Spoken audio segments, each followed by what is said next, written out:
साप्ताहिक विधिमंडळ समालोचन. विधानसभेचं समालोचन केलं आहे शैलेंद्र परांजपे यांनी, विधान परिषदेचं समालोचन केलं आहे गौरीशंकर घाले यांनी आणि निवेदन केलं आहे भक्ती सोनटक्के यांनी. मुंबईतल्या म्हाडा इमारतीतल्या रहिवाशांचं वाढीव भाडं रद्द, बीडमधील देवस्थानांच्या जमिनी हडपण्याच्या प्रकरणांची होणार चौकशी, फेरीवाला क्षेत्र स्थापनेसंदर्भात सरकार 3 महिन्यात अहवाल मागवणार, प्रत्येक जिल्ह्यात दूध भेसळ तपासणीसाठी प्रयोगशाळा उभारणार, महिलांना 1 रुपयात मिळणार सॅनिटरी पॅड्स, लव्ह जिहादवरून सत्ताधारी विधानसभेत आक्रमक आणि अमृतकाळातला सबका साथ सबका विकास उद्दिष्टाचा अर्थसंकल्प विधानसभेत सादर. ही होती या आठवड्यात झालेल्या विधानसभेच्या कामकाजाची वैशिष्ट्य.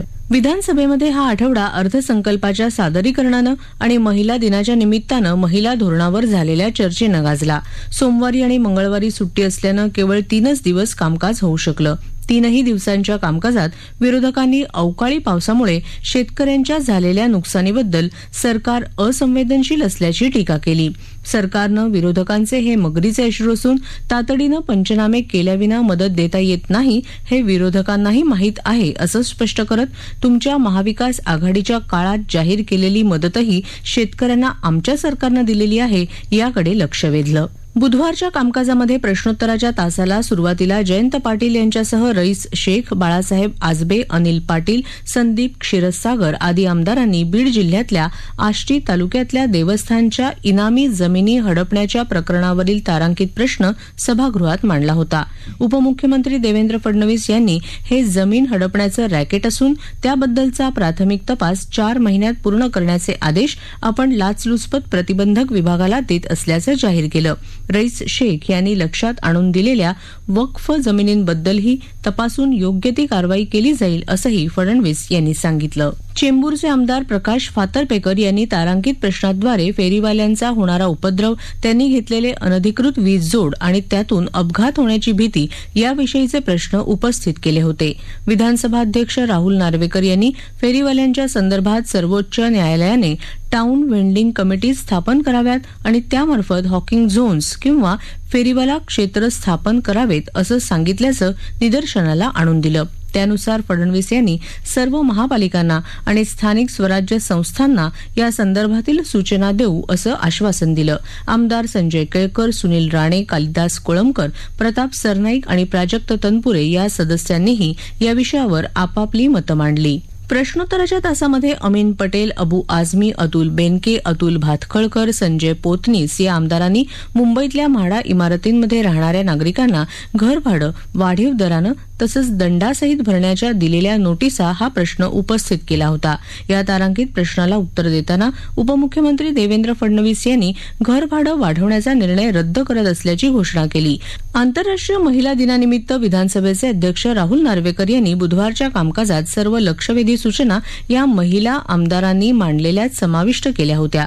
महिलांच्या सर्वांगीण विकासासाठी आधुनिक महिला धोरण तयार करण्यासाठी अध्यक्ष राहुल नार्वेकर यांनी प्रस्ताव दिला होता आणि या विषयावर स्वतंत्र चर्चा करण्यात आली. त्यामध्ये सर्वपक्षीय महिला आमदारांनी महिला दिनापुरता महिलांना मान देण्यापेक्षा तो वर्षभर द्यावा ही भावना व्यक्त केली.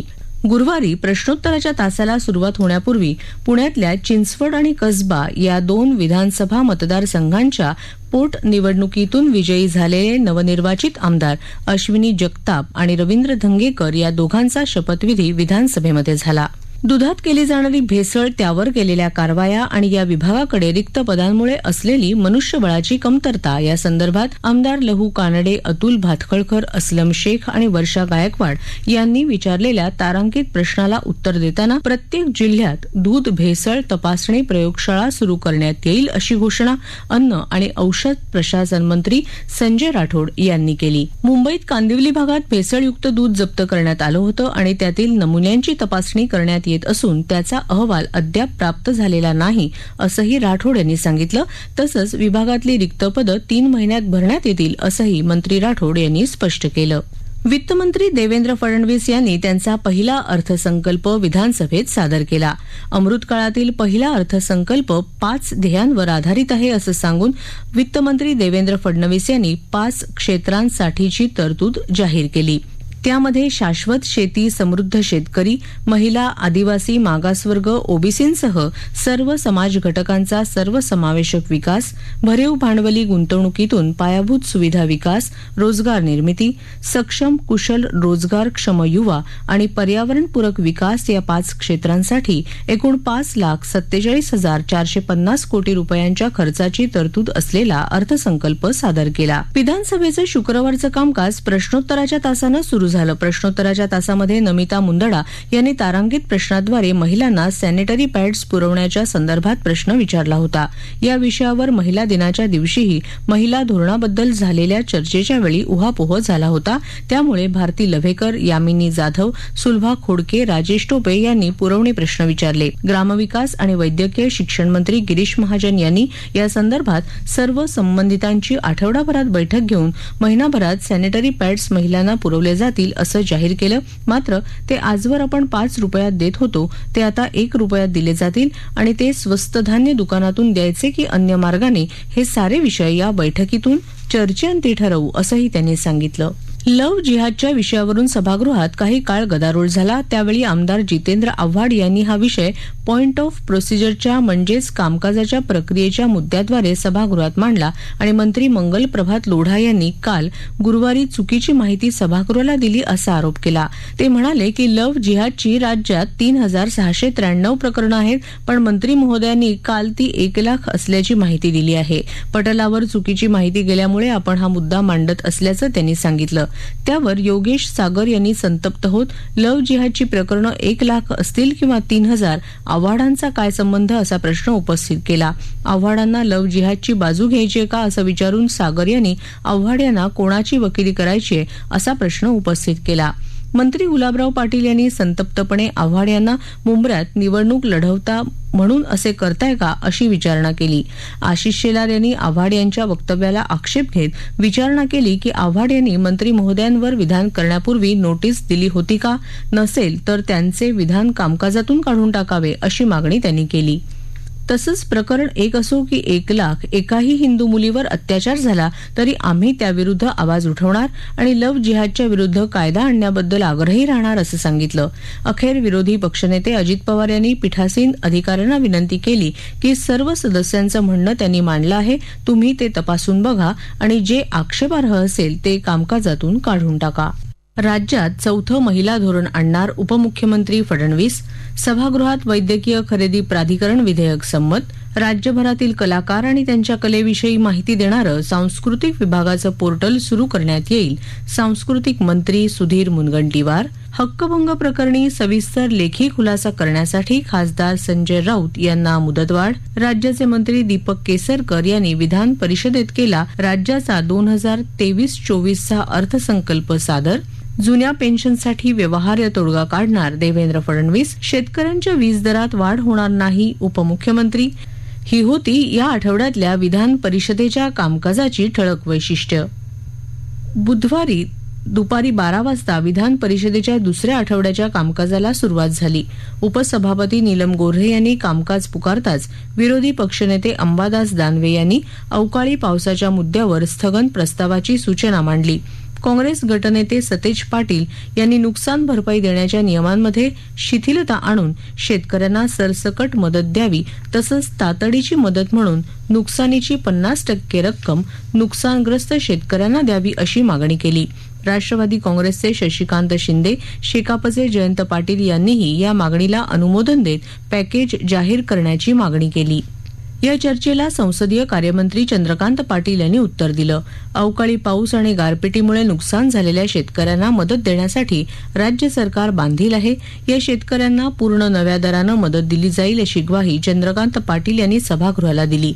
या सरकारनं केलेल्या नियमानुसार अवकाळी पावसाचा समावेश देखील एनडीआरएफच्या मदतीत करण्यात आल्यामुळे त्याप्रमाणे मदत दिली जाईल असं पाटील यांनी सांगितलं. उपसभापती नीलम गोऱ्हे यांनी स्थगन प्रस्तावाची सूचना फेटाळून लावल्यानंतर प्रश्नोत्तराच्या कामकाजाला सुरुवात झाली. महानगरपालिका आणि नगरपालिकांसह सर्व शासकीय आस्थापनांमधील सफाई कर्मचाऱ्यांना लाड पागे समितीच्या शिफारसी लागू होतील असं उपमुख्यमंत्री देवेंद्र फडणवीस यांनी या संदर्भातील प्रश्नावरील चर्चेला उत्तर देताना सांगितलं. तर मुंबईतल्या महालक्ष्मी रेसकोर्सचे मुलुंड येथे स्थलांतर करण्याचा प्रस्ताव नसल्याचं मंत्री उदय सामंत यांनी या संदर्भातील तारांकित प्रश्नाच्या उत्तरात सांगितलं. शिवसेनेच्या ठाकरे गटाचे सदस्य सुनील शिंदे यांनी या संदर्भात प्रश्न उपस्थित केला होता. प्रश्नोत्तराच्या तासानंतर विधान परिषदेतही आर्थिक पाहणी अहवाल सादर करण्यात आला. उपमुख्यमंत्री देवेंद्र फडणवीस यांनी सभागृहात हा अहवाल मांडला. यानंतर सभागृहात महिला दिनाच्या पार्श्वभूमीवर चर्चा घेण्यात आली. सर्व समूह घटकातील महिलांच्या प्रश्नांचा एकत्रित विचार करून महिलांना अधिकाधिक संधी देणारं राज्याचं चौथं महिला धोरण लवकरच आणलं जाईल, असं उपमुख्यमंत्री देवेंद्र फडणवीस यांनी या प्रस्तावावरील चर्चेला उत्तर देताना सांगितलं. जागतिक महिला दिनाच्या निमित्तानं उपसभापती नीलम गोऱ्हे यांनी महिलांच्या सर्वांगीण विकासासाठी आणि महिलांना सर्व क्षेत्रात समान तसंच त्यांना सन्मानाचं स्थान मिळावं या अनुषंगानं प्रस्ताव मांडला. यानंतर सभागृहात विविध वैद्यकीय वस्तूंची एकाच ठिकाणी खरेदी आणि पुरवठा करण्यासाठी महाराष्ट्र वैद्यकीय खरेदी प्राधिकरणाची स्थापना करण्यासाठीचं महाराष्ट्र वैद्यकीय वस्तू खरेदी प्राधिकरण विधेयक 2023 विधान परिषदेत मंजूर करण्यात आलं. या विधेयकावर वादळी चर्चा झाली. गुरुवारी सकाळच्या विशेष सत्रात लक्षवेधी सूचना घेण्यात आल्या. मुंबई महानगरपालिकेच्या 400 किलोमीटर रस्त्यांच्या काँक्रिटीकरणासाठी विहित पद्धतीनंच निविदा प्रक्रिया राबवली असून कुठेही अनियमितता खपवून घेतली जाणार नाही, असं उद्योगमंत्री उदय सामंत यांनी विधान परिषदेत सांगितलं. उद्धव ठाकरे गटाचे सचिन अहिर यांनी या संदर्भात लक्षवेधी सूचना मांडत रस्त्यांमध्ये 6,000 कोटी रुपयांचा घोटाळा झाल्याचा आरोप केला. याला सामंत यांनी नगरविकास खात्याच्या वतीनं उत्तर दिलं. या लक्षवेधी सूचनेच्या चर्चेदरम्यान उपसभापती नीलम गोऱ्हे यांनी मुंबईतल्या सर्व विहिरींचा आढावा घेण्याच्या आणि त्याचा अहवाल देण्याच्या सूचना राज्य सरकारला केल्या. राज्यातल्या विशेषतः छत्रपती संभाजीनगर जिल्ह्यातील सार्वजनिक बांधकाम विभागामध्ये काम करणारे अभियंते आपल्या अधिकारांचा दुरुपयोग करून सरकारच्या कामांमध्ये अनियमितता करीत असल्याची बाब विरोधी पक्षनेते अंबादास दानवे यांनी लक्षवेधी सूचनेच्या माध्यमातून मांडली. याला उत्तर देताना सार्वजनिक बांधकाम मंत्री रवींद्र चव्हाण यांनी ज्यांनी अनियमितता केली असेल त्या कंत्राटदारांना काळ्या यादीत टाकण्याची ग्वाही दिली. निविदेसाठी बोली लावणाऱ्या कंत्राटदाराची क्षमता तपासण्यासाठी यंत्रणा गरजेची असल्याचं त्यांनी सांगितलं. या प्रक्रियेत पारदर्शकता आणण्यासाठी सॉफ्टवेअर तयार करण्यात येईल, असं चव्हाण यांनी सांगितलं.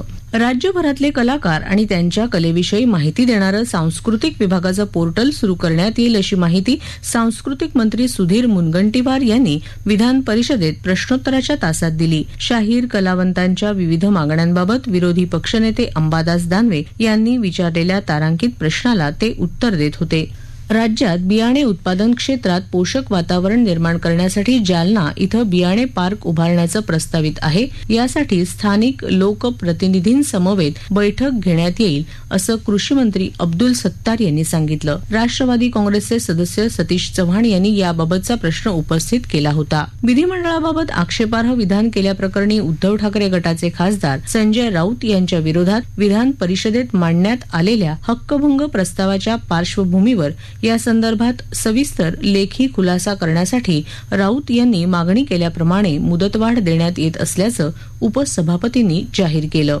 मंत्री दीपक केसरकर यांनी विधान परिषदेत राज्याचा 2023-24चा अर्थसंकल्प सादर केला. शिक्षक भारतीचे सदस्य कपिल पाटील यांनी शिक्षक आणि सरकारी कर्मचाऱ्यांना जुनी पेन्शन योजना लागू करण्याच्या मागणीसाठी अल्पकालीन चर्चा उपस्थित केली होती. नवीन पेन्शन योजना यशस्वी होईल याची शाश्वती नसल्याचं राष्ट्रीय लेखा परीक्षकांनीच आपल्या अहवालात नमूद केलेलं आहे. किती सेवानिवृत्ती मिळणार याचीही खात्री नाही. शेअर बाजार कोसळल्यास निवृत्ती वेतनाचं काय होणार याचीही कल्पना नाही. त्यामुळे तातडीनं जुनी पेन्शन योजना लागू करण्याची मागणी कपिल पाटील यांनी केली. दुपारच्या सत्रात यावर पुढे चर्चा झाली.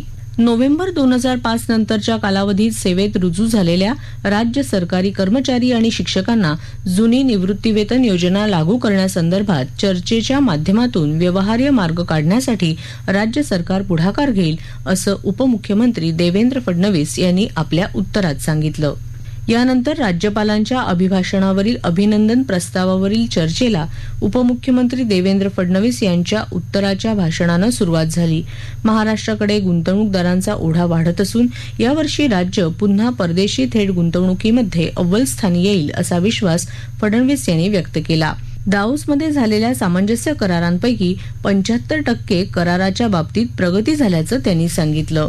पुढल्या 3 वर्षांमध्ये 30% कृषी फीडर सौर ऊर्जेवर आणणार असल्यामुळे शेतकऱ्यांना अर्ध्या किमतीत वीज मिळेल.